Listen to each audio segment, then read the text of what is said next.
Back this morning we're learning about something called sextortion.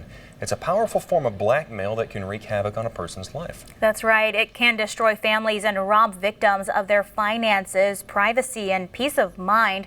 Right now, we have a live interview with an agent from the Jackson, Mississippi FBI division. Here he is now, Assistant Special Agent in Charge, Maher Dimachkie. Hope I said your name correctly, sir. He's here to discuss the dangers of sextortion and how to avoid becoming a victim. Good morning, and thank you so much for joining us. Good morning. Thank you for having us. So first off, I'll be honest with you, this is one of my first times hearing the phrase sextortion. Can you tell us what that is? Absolutely. Sextortion is a criminal act and a form of sexual exploitation. It involves coercing an individual, often a minor, by using or threatening to use images and videos previously obtained to demand additional images or videos that are explicit in nature.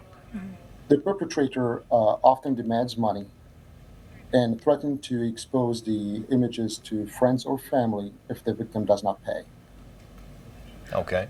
So right now, just learning more about this, can you tell us more about who is at risk of falling victim to sextortion?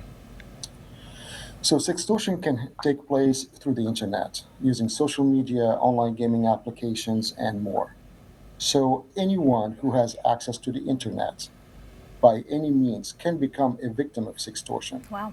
Victims come from every background and a demographic and are targeted through all internet-enabled devices. Wow. And you work heavily in this, so what advice can you offer to hopefully prevent people from becoming victims?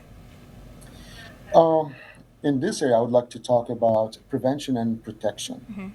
For prevention, have open discussion about the dangers of the internet and communicating with people you don't know, to include people you think you know.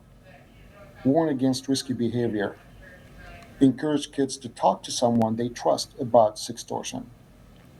As far as protection, you want to educate yourself on computers, computer applications, and internet websites that kids use.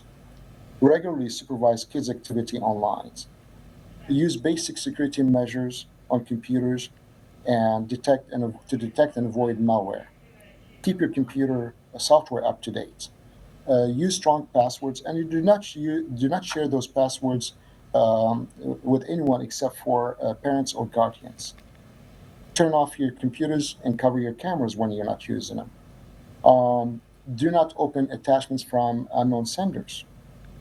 And lastly, reporting suspected sextortion to law enforcement can help minimize from further exploitation and potentially identify other victims and rescue those victims from sextortion.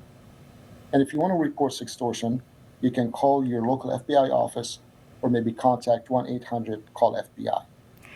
Thank you for definitely sharing that number with us. You know, Bronson and I, we kind of grew up with the internet and social media apps developing, but my sister is 8 years younger than me, and she was opened up to a whole different world of social media apps than I was. I feel like I just had the basics: Facebook, Instagram, Snapchat, and I've always been like a second mom to her. I don't know why, but I was so worried for her in high school because of all the apps that just allow you to video chat with random people. Yeah, there's a lot out there nowadays. And personally, I don't know about you, maybe it's paranoia, but I keep my cameras covered up. That's just me. Well, thank you again for joining us this morning. That is all the time we have. Is there anything else you'd like to add? Thank you so much, and look forward to future engagements.